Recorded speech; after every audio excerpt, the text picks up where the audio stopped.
بے دخل کر دیا گیا۔ یہ تھا ایک مختصر مگر جامع جائزہ کہ کس طرح یہ زمین مختلف اقوام کے ہاتھوں گزرتی ہوئی آج کے اسرائیل تک پہنچی۔ دوستو جب ہم اسرائیل کو دیکھتے ہیں تو وہ رقبے کے لحاظ سے پاکستان کے پنجاب کے ایک ضلع جتنا بھی نہیں بنتا، لیکن سوال یہ ہے کہ ایک چھوٹا سا ملک اتنا طاقتور کیسے بن گیا، پورا عرب دنیا کو وہ چیلنج کر رہا ہے۔ اس کی پہلی وجہ عالمی حمایت ہے۔ جی ہاں دوستو، خاص طور پر امریکہ، برطانیہ اور یورپی ممالک کی پشت پناہی اسرائیل کے قیام کے وقت سے ہی یہ ممالک نہ صرف اس کو تسلیم کرتے آئے ہیں بلکہ دفاعی، اقتصادی اور سیاسی سطح پر بھی ان کو مدد فراہم کرتے رہے۔ امریکہ سالانہ اربوں ڈالر فوجی امداد دیتا ہے اور اقوام متحدہ جیسے اداروں میں اسرائیل کے حق میں اکثر ویٹو پاور کا استعمال کیا جاتا ہے۔ دوسری وجہ ٹیکنالوجی اور عسکری ترقی بھی ہے۔ اسرائیل نے محدود وسائل کے باوجود جدید ترین ٹیکنالوجی میں دنیا بھر میں اپنا مقام بنایا۔ Drone, cyber security, atom system اور آئرن ڈرون سسٹم انٹیلیجنس کی خطرناک ترین ایجنسیوں میں شمار ہوتے ہیں۔ تیسری وجہ عرب ممالک کی کمزوری اور تقسیم بھی ہے۔ اسرائیل نے صرف اپنی طاقت پر انحصار نہیں کیا بلکہ ارد گرد کے بہت سے ممالک کو کمزور اور لڑوانے میں وہ سیاسی کردار بھی ادا کرتا رہا۔ مصر، شام، عراق، شام، لبنان سب کو اندرونی خلفشار میں مبتلا رکھا گیا۔ چوتھی وجہ نفسیاتی جنگ اور میڈیا کا ہتھیار بھی۔ اسرائیل نے مغربی میڈیا کے ذریعے اپنی پوزیشن کو ہمیشہ مظلوم کے طور پر پیش کیا، جبکہ فلسطینی مظلوم ہوتے ہوئے بھی دنیا میں دہشت گرد سمجھے جاتے ہیں کیونکہ اسرائیل بیانیہ میڈیا میں بہت ایک پاورفل حیثیت رکھتا ہے۔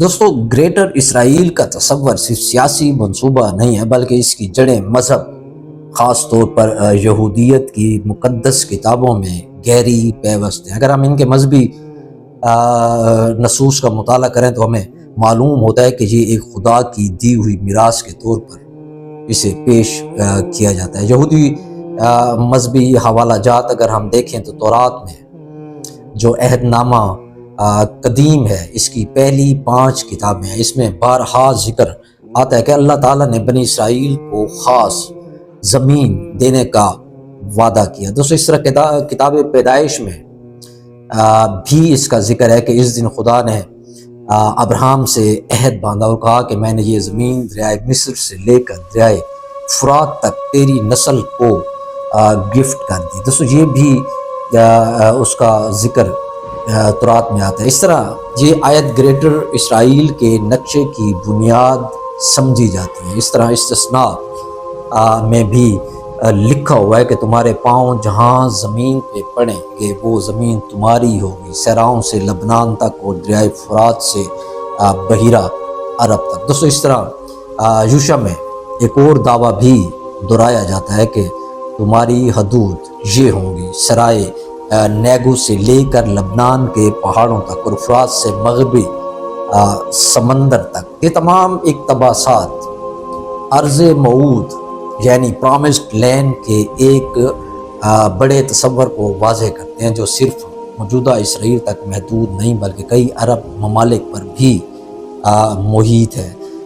دوستو یہ یہودی مذہب کے مطابق یہ علاقہ ان کے آباء و اجداد خاص طور پر حضرت ابراہیم علیہ السلام اور ان کی نسل خدا کی طرف سے دائمی تحفہ ہے۔ یہی عقیدہ سیاسی صہیونیت یعنی زائنسٹ کے پس منظر میں بھی کار فرما ہمیں نظر آتا ہے۔ صہیونی رہنما اس عقیدے کو بنیاد بنا کر یہ دعویٰ کرتے ہیں کہ ہم صرف اپنے جائز حق کی ہمیں واپسی چاہیے اور جو علاقے ان کی نظر میں دینی حق کے تحت آتے ہیں ان پر دعوے کو وہ مقدس فریضہ کہہ کر پکارتے ہیں۔ دوستو اب سوال یہ ہے کہ کیا یہ عقیدہ سیاسی اور فوجی اقدامات کو جواز دے سکتا ہے؟ کیا مذہبی دعویٰ کسی قوم کی زمین پر قبضے کا قانونی یا اخلاقی جواز بھی بن سکتا ہے؟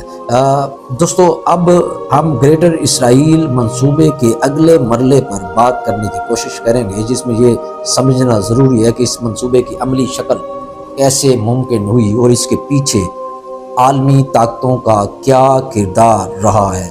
دوستو یہ سیاسی حقیقت کے پردے کے پیچھے ہم جھانکنے کی کوشش کرتے ہیں. جب صہیونی تحریک نے مذہبی دعووں کو سیاسی طاقت میں ڈھالنے کی کوشش کی تو اسے برطانیہ کی شکل میں بہت بڑی پشت پناہی ملی. 1917 میں جاری ہونے والا بیلفور آف ڈیکلریشن اس منصوبے کا آغاز سمجھا جاتا ہے. یہ اعلان دوستو کیا تھا؟ یہ ایک خط تھا جس میں برطانوی وزیر خارجہ آرتھر بلفور نے صہیونی لیڈر لارڈ روتھ شائلڈ کو لکھا تھا.